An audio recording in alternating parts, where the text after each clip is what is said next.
Hello, everyone, and welcome to another episode of the Optimistic Future podcast. Today, I am joined by Christopher Andrews.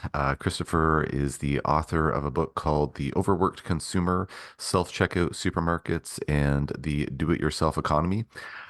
He is an associate professor at Drew University, and he's their chair of sociology. And I'm excited to talk to Chris because I've been thinking about self-checkouts for a while now, for a few years, wondering are they good or are they bad? I kind of default when I go to the grocery store or drugstore or whatnot. I tend to default to not using the self-checkout because I think to myself, well, maybe this is taking away jobs from folks who could otherwise be, checking me out, checking out my purchases at the store. And so, but I don't know. This is one of the many reasons I enjoy hosting this podcast because I get to learn more about, my preconceived notions. Are they correct, incorrect? Really curious to get his input on this. So I'm going to pause the recording and I'll unpause in just a moment when I'm joined by Chris.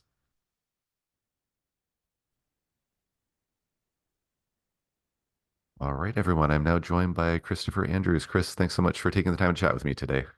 Thanks for inviting me. It's my pleasure. So would you mind just telling listeners a little bit about who you are and what inspired you to write your Overworked Consumer book? Sure. So my name is Christopher Andrews.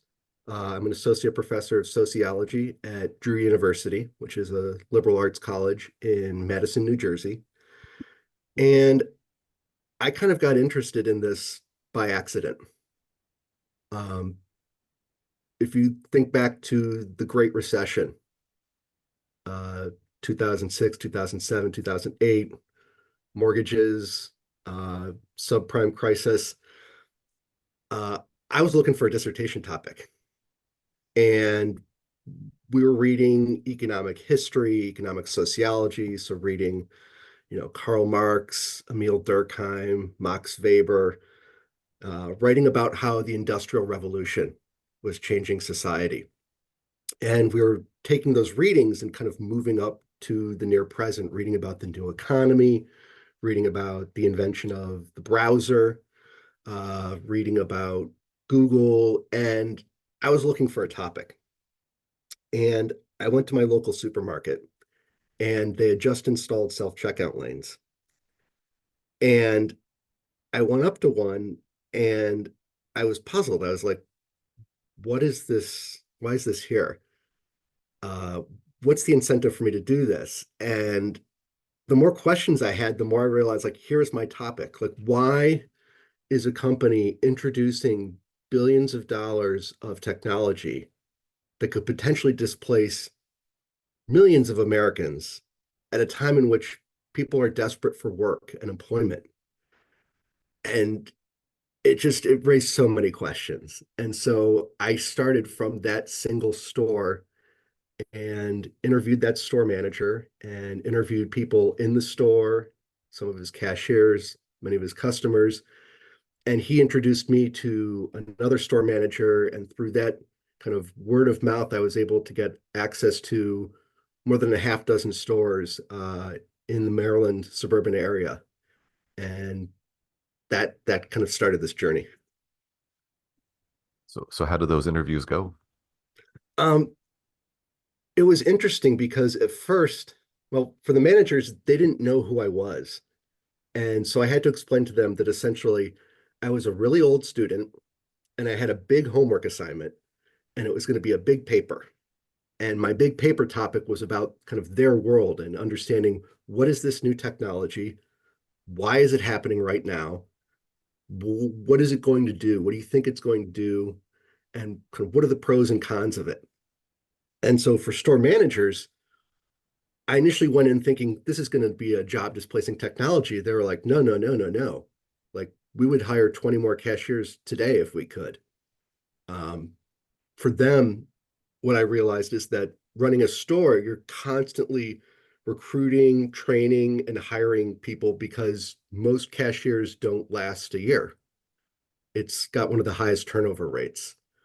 And so they're constantly trying to hire and recruit workers in a low wage labor market where fast food restaurants can offer free food, stores at the mall can offer discounts on clothing. The supermarkets they can't offer those same things. The one thing I did learn that they do offer is upward mobility. Um, what I do not think was a mistake was that every single store manager that I interviewed started out working as a cashier and stocking shelves.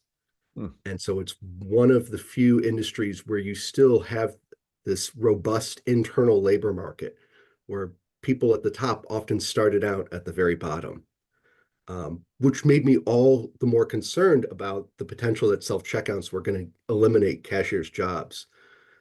So for managers, they said no. First of all, like we need to hire people.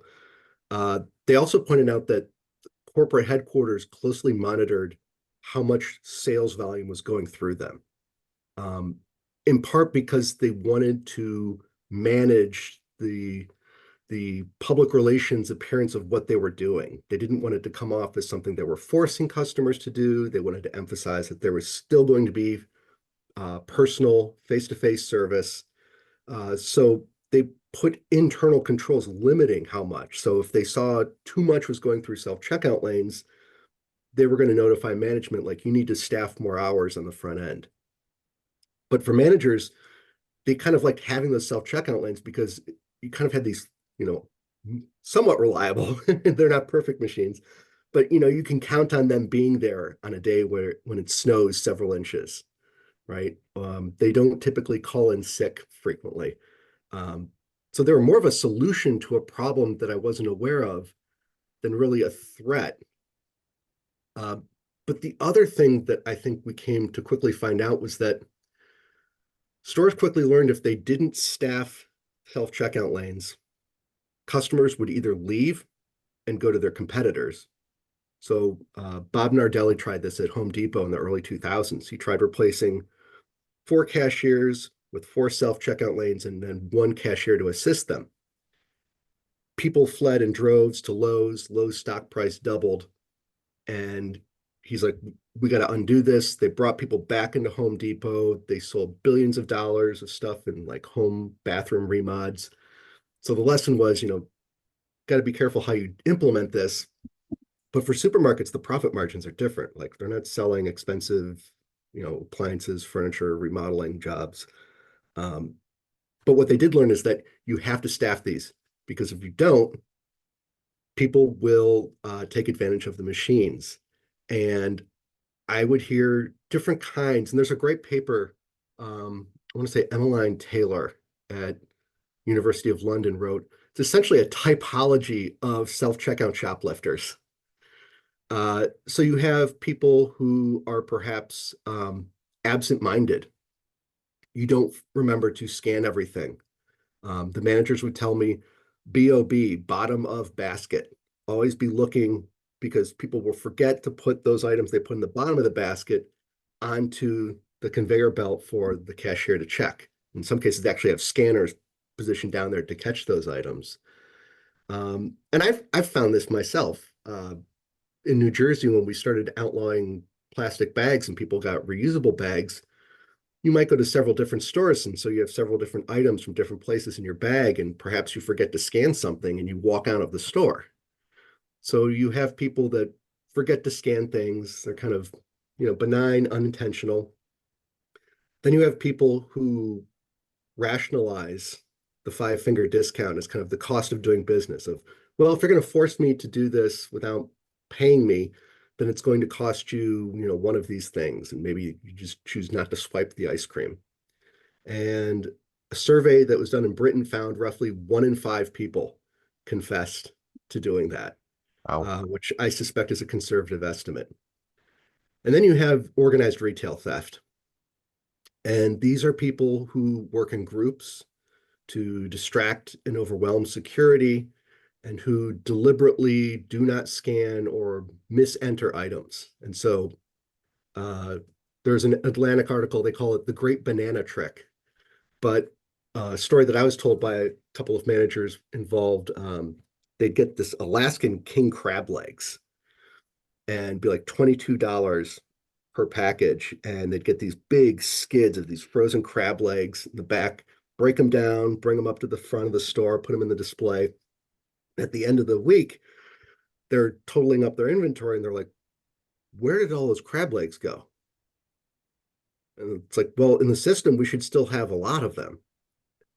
And what they found was that people were going through and entering these expensive seafood items as apples and bananas. And only by checking their inventory at the back end did they realize something was going on at the front end. And so if there isn't somebody there to physically stop you, you can, with some items, misenter them as things. A couple of weeks ago, I was shopping and I get impatient. I just want to get in and out as quickly as possible. So I'm just like, it's a navel orange. And I just click the button and I hear the cashier yell out like, a different kind of orange. And it's like, really? Like, so that was a big factor that ended up limiting self-checkout lanes. And I don't think they have come up with a perfect solution. Um, yeah. So far, I'm feeling sympathetic towards the store owners and saying like, oh man, like you're putting these self-checkouts there because you are having trouble, finding enough employees. Um, you're maybe it's not the most I don't know, cost-effective option for them because they're losing money to, the organized crime, the absent-minded folks, the folks who feel like they need to get some kind of compensation for, doing this work for them. So, I kind of went into this interview thinking like, oh man, like those stores are just trying to, save a buck, make more money, to heck with the job economy. But I'm feeling more sympathetic towards the stores now. So should I Eh, be in that way? Because you know this issue inside and out. So, to a um, certain extent, I mean, each little store kind of operated like its own little fiefdom or kingdom. And once you got entree, you kind of learned how the kingdom operated, and they operated differently. One store, they had to rip out their self-checkout lanes and move them to the other end because their predominantly elderly clientele felt that they were being forced through them since they measure out their days and number of steps. Um, but when I went back and looked at, where did this come from? And as a union president pointed out, it's not like we were banging with pitchforks on the doors, like, please let us do more of the work. Uh, this was an engineered social experiment. And it really goes back to the birth or the beginning of the modern supermarket. So in the old model of the supermarket, we would go to the store, we would present the store clerk with a list of items we wanted. They would go into this warehouse, collect the items, package them up for us, and we would pay them. Clarence Saunders, in the early part of the 20th century, came up with an ingenious idea, which the idea was if I can convince shoppers to do more of the work, how do I do that? What if I give them lower prices? And so he essentially opened up the store, and instead of clerks doing all of this work, shoppers were encouraged to do the work. And he sold it both through culture. So he sold it as liberating, right? You have the power to choose items, you can make your own decisions. But he also sold it by offering things at a lower price. And so, what businesses like that first self-service store, the Piggly Wiggly, were selling us as consumers was you do more of the work, we'll give you lower prices. Now, part of the reason I think the self-checkout had such a kind of rocky start is because it was introduced in the middle of the biggest recession of our lifetimes. And there was no clear economic incentive for us to participate. I still to this day think if they gave customers discounts for using the self-checkout lane, people would be far more willing and interested in doing it.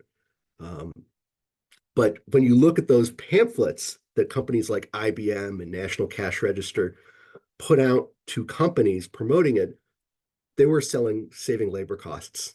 The first brochures I saw, they said a lot of the theft in stores is from cashiers giving discounts to their friends or stealing things. So we're going to cut down on inside theft.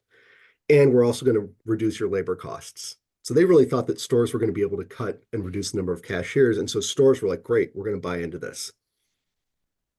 Problem is now they've spent billions of dollars and they didn't save.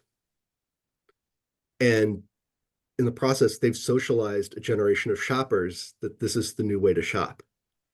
And so there's a bit of sunk fallacy thinking going on where they've already spent so much money on this, they're loath to write it off as a complete loss.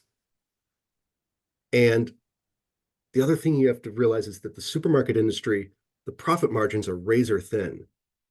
So one store manager told me there's no new customers, there's just somebody else's customers.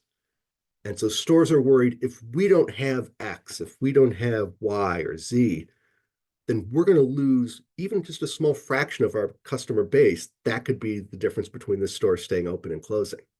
Wow. So I think in the near future, self-checkout lanes will be kind of like, uh, vending machines, floral departments, all sorts of other kitsch that's become common to supermarkets and big retail stores that may or may not actually make them money, but is seen as kind of a loss leader that they need to have to get people in. Um, I know, and I'm up here in Canada, so maybe slightly different than your neck of the woods, although I'm sure there's a lot of overlap. There's definitely self-checkout lanes at drugstores around here.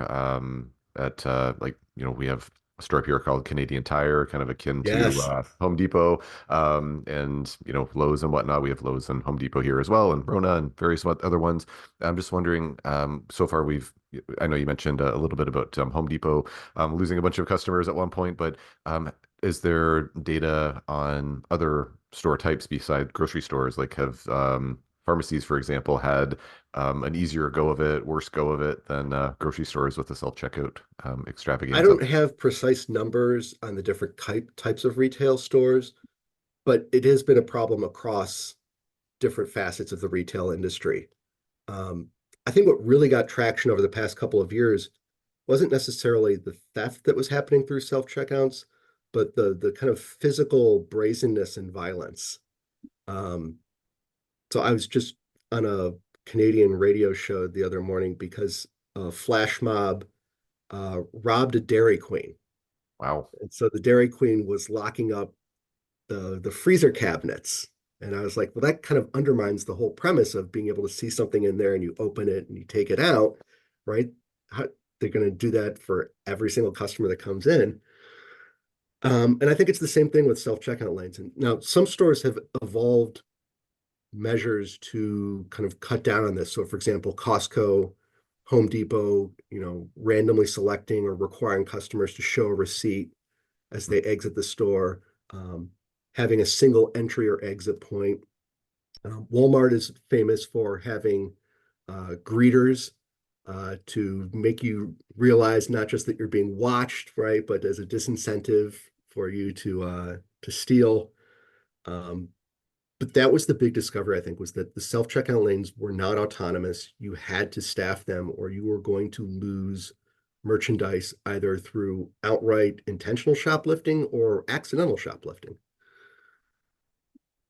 So overall, has there been a net profit or loss from grocery stores anyways implementing self-checkouts? The complicated question, they lose. So if you look at lane by lane, they lose money on self-checkout lanes. But it's like that discounted price on soda. They might lose money selling soda at a discounted price, but it gets us in the store where we buy other things that we weren't expecting to buy.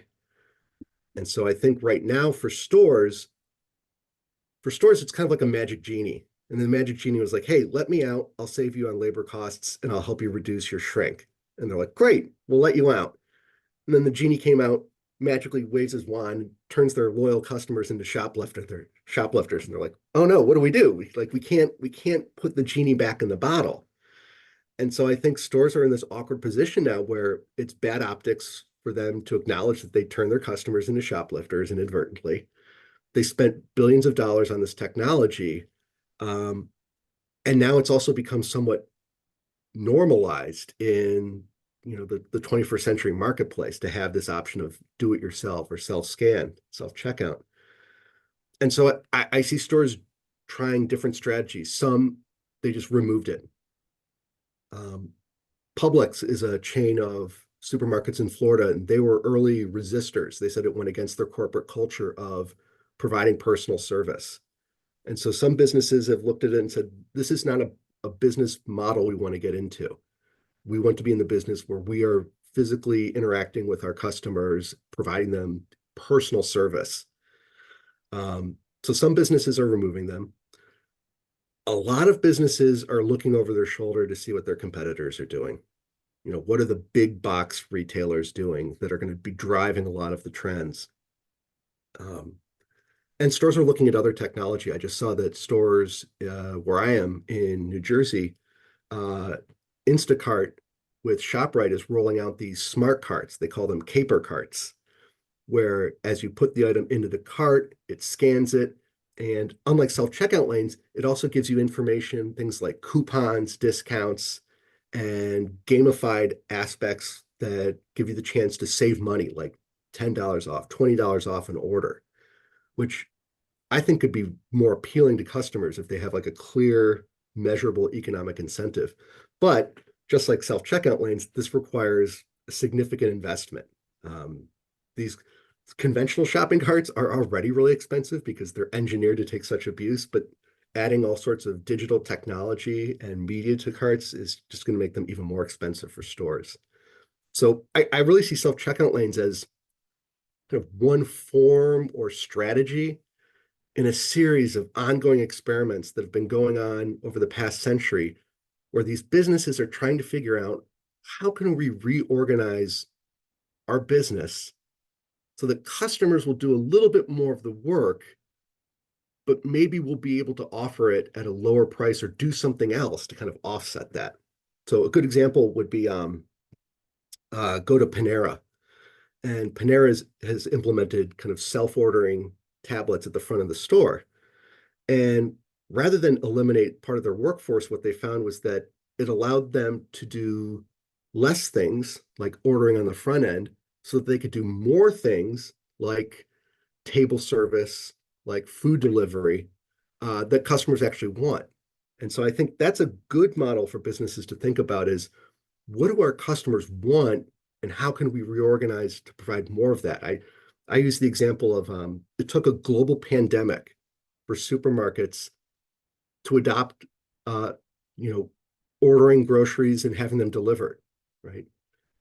We tried that as a business when the internet in the early 2000s, grocery delivery, and it didn't work because we were in a culture of going to the store.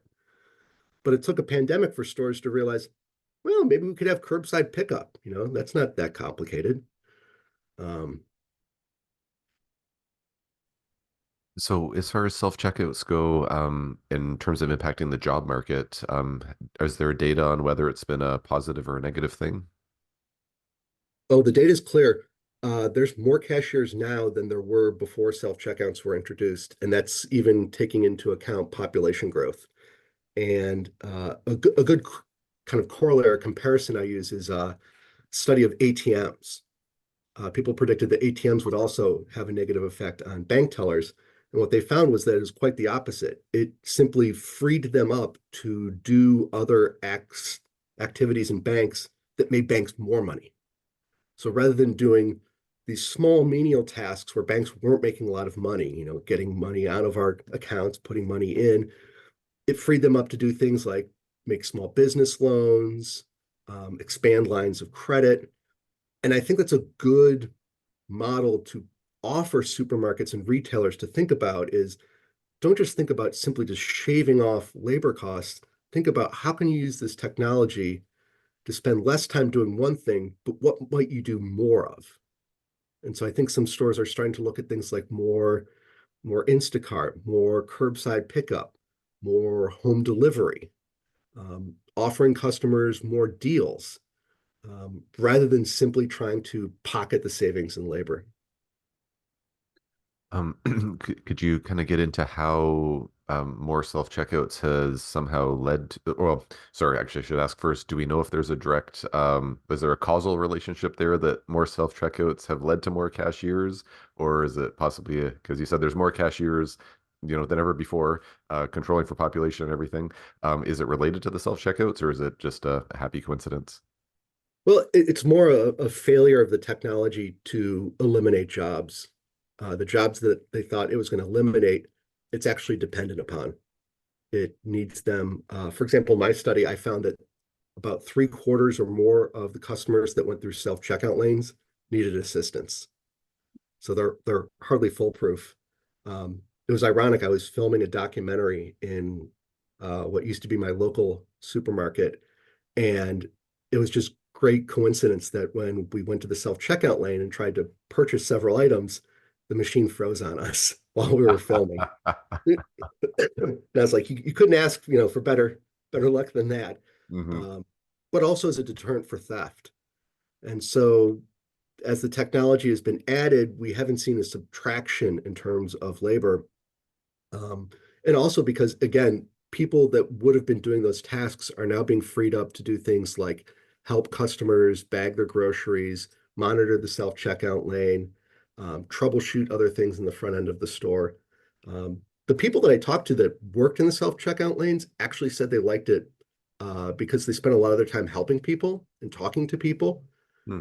Um, the other thing that I don't think really gets a lot of discussion, and I haven't been able to get good data on this, is a lot of the focus in the early 2000s, and because of the recession, it made sense, was on all the jobs that were going to be lost. And what we find is that technology might displace or eliminate or erode demand for certain kinds of skills, maybe like routine skills, um, certain manual tasks, but it also can accommodate or even increase the demand for other kinds of skills. And so as stores were putting this technology in, I felt there wasn't a lot of talk about the cost to put in the technology, the cost to service and maintain the technology. So we were all focused on these minimum wage jobs, and there was very little talk about, well, who who's doing all this work on the back end? And I think stores also perhaps didn't give that as much thought. They just saw it as like a one-off thing. We buy this thing, we put it in, 12 months, it pays for itself. Well, they were they need to be reprogrammed, they need to be updated. So they ended up not saving stores the money that they thought they were going to save. And I think that's something for a larger conversation uh, in the United States and perhaps Canada as well about technology is not just the jobs that it's going to eliminate, horse-drawn ambulances, people who are lighting the lamps, gas lamps at night, but also the new jobs it's creating. And we don't think about that as much, the jobs that are created. I feel like maybe you're alluding to like the concerns out there about, AI, potentially just eliminating like, every job potentially. And it's like, well, maybe not. We'll see how that goes. But um, oh shoot, I had another question. I just lost it. What is the overall, has there been a positive or negative impact on the economy at large from self-checkouts? It's a good question. I think it's hard to say in part because businesses were never willing to fully let the genie out of that proverbial bottle. The one exception that I can think of is Tesco, a UK retail company, bought up a bunch of stores in the West Coast about a decade ago and piloted a business they called Fresh and Easy. It was going to be a lot of prepared foods, not as expansive range of offerings, and it was all self-checkout. It lasted about a year before it go belly up. And it wasn't necessarily attributed to the self-checkout lanes. It was more to a UK company not knowing an American consumer audience. But most businesses have not been willing to go fully self-service for a variety of reasons. Uh, the supermarkets that I studied, most had 4 to maybe 6 self-checkout lanes at any given time, but also had human-operated cashier lanes, and sometimes even took the self-checkout lanes offline as an option. We see today that some stores are actively trying to limit how many items you can bring through self-checkout, precisely because of some of these security concerns. So I think it's hard to measure because companies were never really kind of didn't feel like they could fully unleash what might be the potential. But I think from seeing at the small scale level issues with uh, customers needing help, the technology is not perfect, issues of theft that were not anticipated and the unanticipated consequences that has for demand for labor. The question of, is the savings of labor on the front end as much or more than the savings that the cost that's being added on the back end?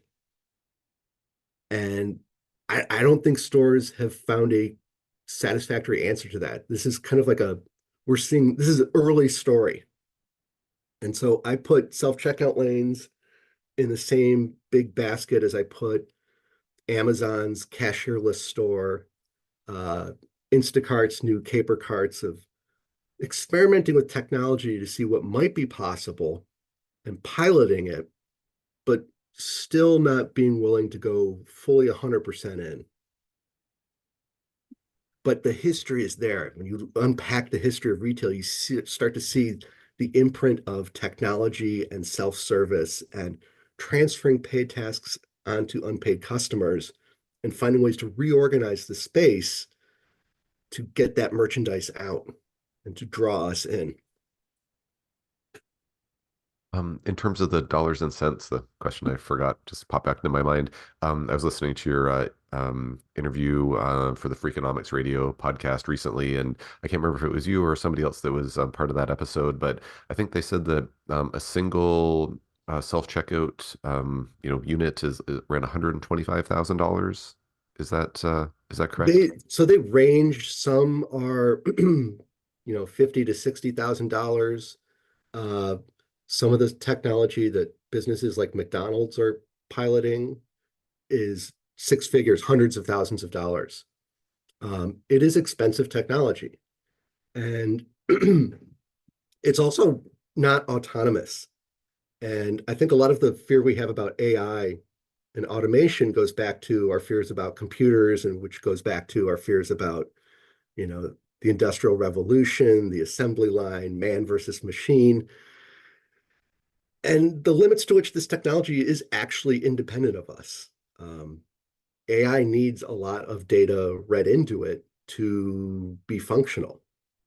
Um, and it's still very imperfect. I show students all sorts of examples of AI. I remember first time I asked for a summary of my book and instead provided a summary of a similarly titled book, but not my book. um, but I think it's that using technology, um, and we're going to see this in supermarkets, whether it's a smart store that can detect movement of products in the store, our refrigerators telling stores when we're getting low or running out of items. Um, but it's so competitive. There's so much competition that I think the change is going to be slow and incremental, rather than very big and sudden. So, where you've been steeped in this for quite a while, Christopher, overall, self-checkouts, good thing, bad thing. I've been on a high horse, being ignorant on this topic, being like, oh, I'm just not going to use a self-checkout because I'm doing good in the world by not using a self-checkout. After learning more today, I'm kind of like, oh man, I almost want to like give the store a hug and say like, I'm sorry for like, I feel bad for you because it sounds like it's created maybe more problems than it's worth potentially, or made more complexity for them. So I'm feeling a little bit less high and mighty about it now from what you've said. But I don't know, unless maybe I've Oh, messaged froze wrong or up on me something. there. But oh, what? Oh, did I lose you there, or you lose Yeah, you me? just froze for a second. Oh, okay. Um, just wondering, overall, would you say that self-checkouts, like, There we go. all right, I'm not sure what happened there. Can you hear me okay? Yeah. So you're talking Okay. about, like, is our self-checkout lanes good or bad? Are they good or bad? Yeah, what's your verdict? Uh, they're us. It's a mere reflection of us. It's our product of our work. So they can be used for good, they can be used for bad. Um, People ask, do I use the self-checkout lane? I say, yeah, of course. If there's long lines and I only have a handful of items, it can be a faster, more convenient way to shop. But I've also been to a store where they had no cashier lanes open, and I had a cart of goods. And when I asked, could somebody check me out? They're like, "Oh no, we have self-checkout." And I just walked away, left, dozens of items that probably cost the store time and effort to restock and reshelve. So I think the challenge for businesses is to figure out what is a way that we can use this technology, not just for cutting costs and corporate profit, but using technology in shopping that will also make shopping for us a better experience.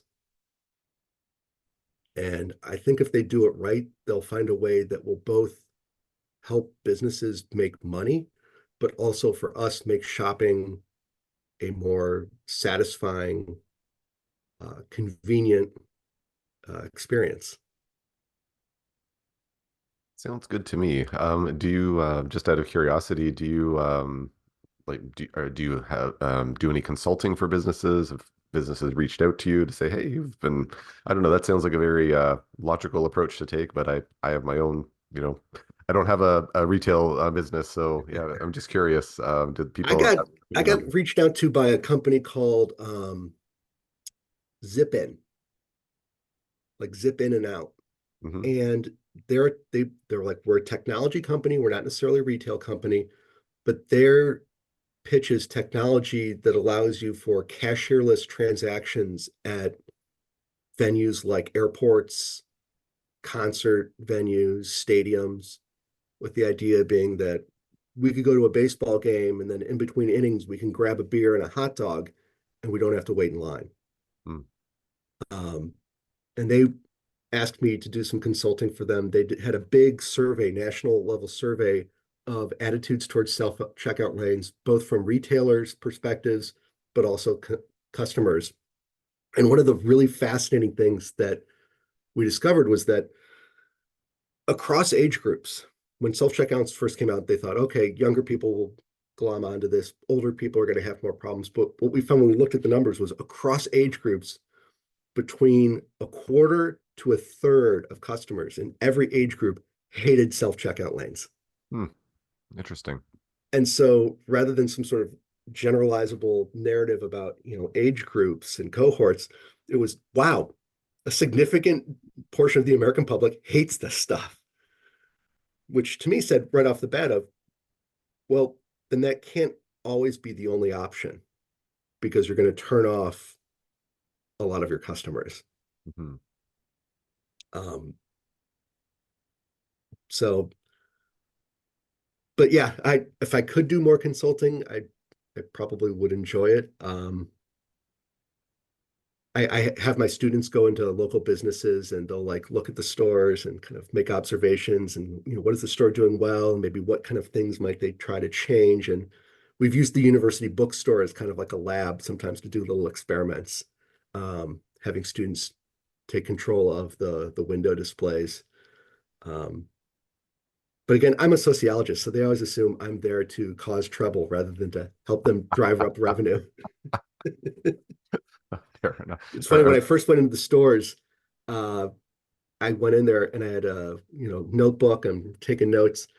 The employees were convinced that I was an FDA, like a food inspector, a government official, that I was like an undercover secret shopper from corporate headquarters. None of the people in the stores I could convince that I was actually who I was. It just seemed incredulous to them. Like, no, no, no. Okay, we'll answer your questions.